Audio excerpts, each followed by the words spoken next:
Greetings to everyone and welcome to my presentation. Today I want us to look at the research project report. What is a research project report? How do you come up with a research project report?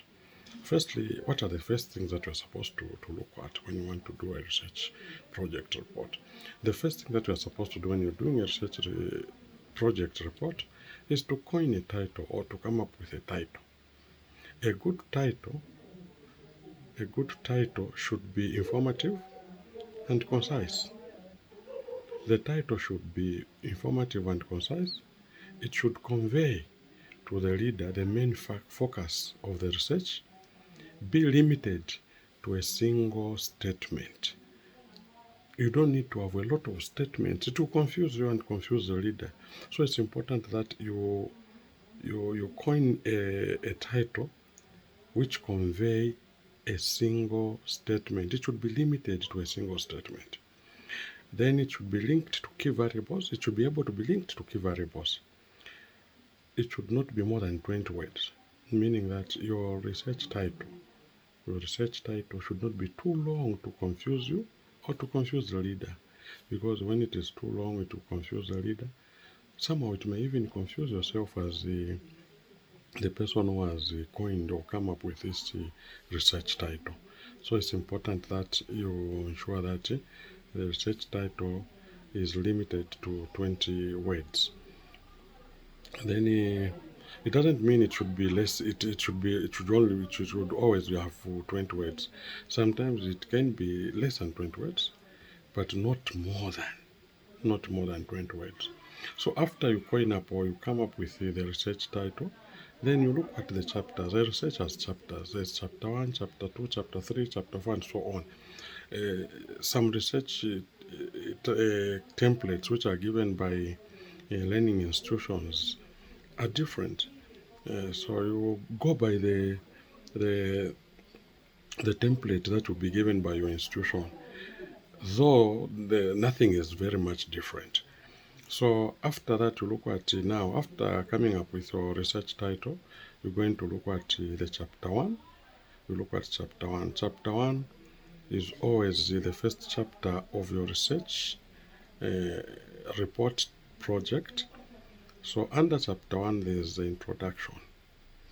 Under the introduction is always numbered as 1.0. Under 1.0, you have an introduction now. And under the introduction, you have what we call the background. So a good introduction should have a background. A background will be labeled as 1.1 because it falls under what is the introduction. So the 1.1 will be the background. The background that you come up with should, 1, stimulate interest of the reader. 2, it should provide a picture of the problem that you are researching on. It should give a picture to say, I want to talk about this.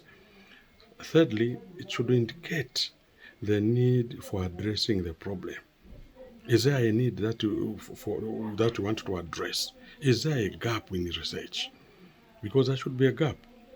We do research to add to the body of knowledge.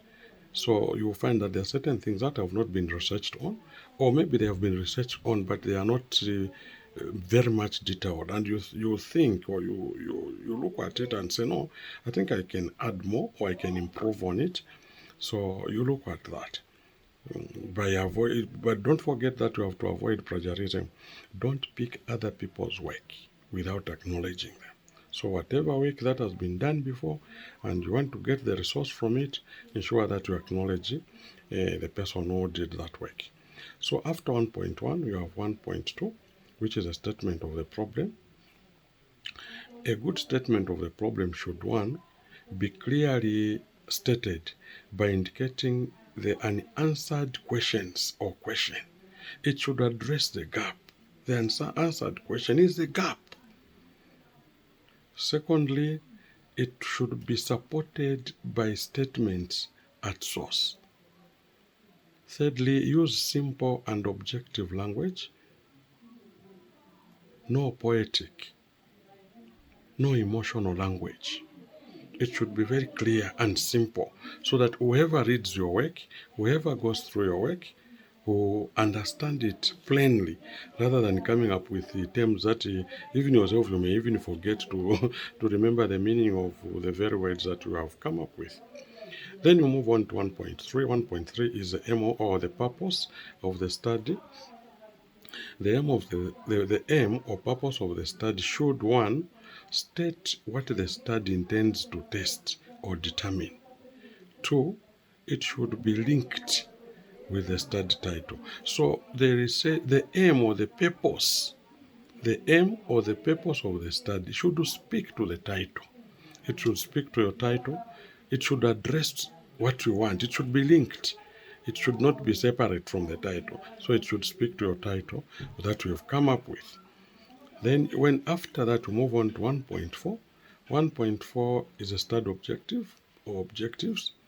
Under study objectives, that's where you look at the two types of objectives. We have general objectives or general objective or specific objectives. So there are two types. Now, when we're looking at general objectives should specify the kind of knowledge that the study is expected to obtain. Okay. However, specific objectives or a specific objective is optional because it serves a similar purpose with the aim of the study. So it's very optional.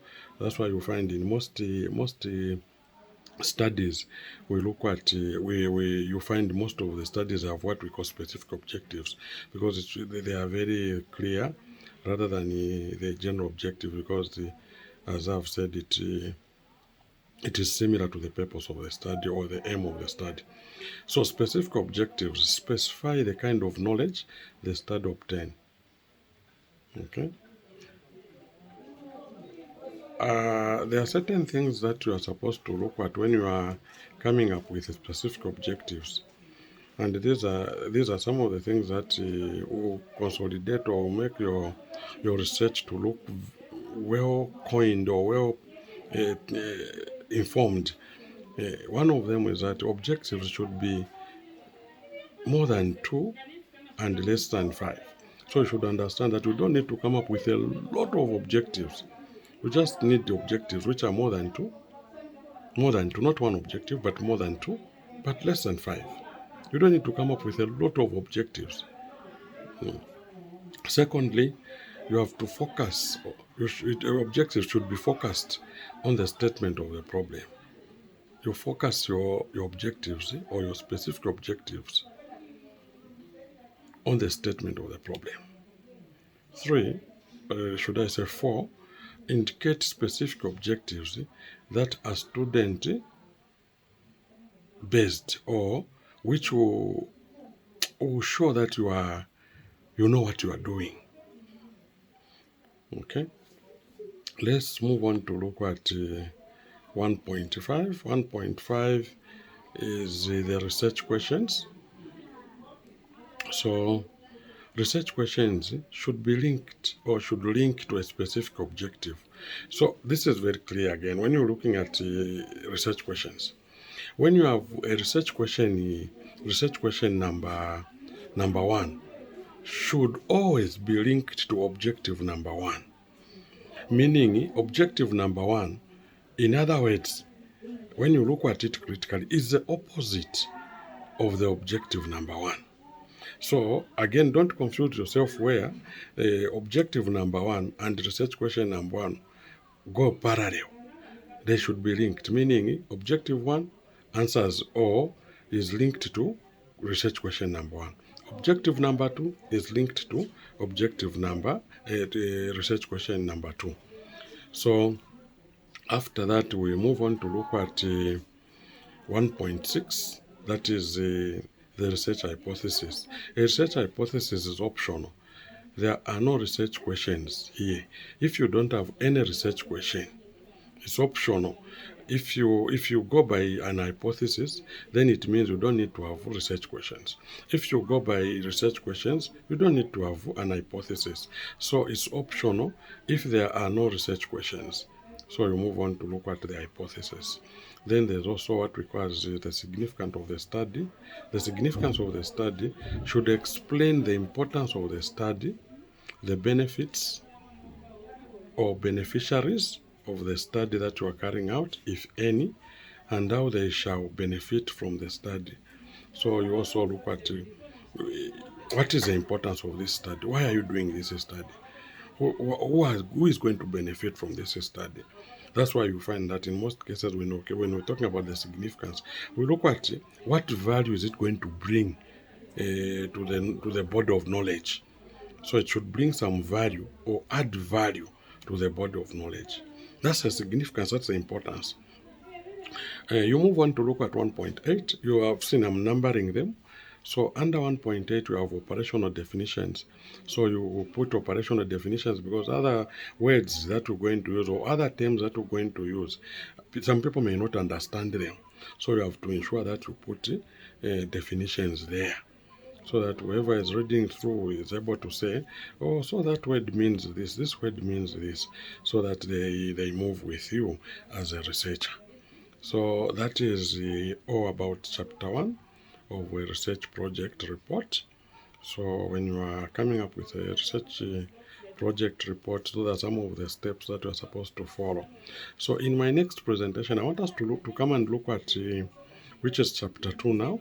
I want us to come and look at the literature review. Most of us confuse ourselves when we're looking at literature review. So look at literature review, what is there, what is the content, what should be there. And let me make mention to say, even before we look at literature review, we should also understand that when we are taking or quoting the the books that have the information related to what you are looking at, or the researches or that has been done before, the scholarly reports and so on, you have to ensure that they are not more than 10 years from the time that somebody discussed or explained or investigated on a certain or on a particular thing, or even a book that you are quoting should not be too old, because you will find that certain things are taken up by events. There are a lot of changes that are made. So your books or whatever quotes that you come up with, they're not supposed to be more than 10 years old. So those are some of the issues that we'll come and discuss in my next presentation. Thank you for listening, and keep well. Thank you.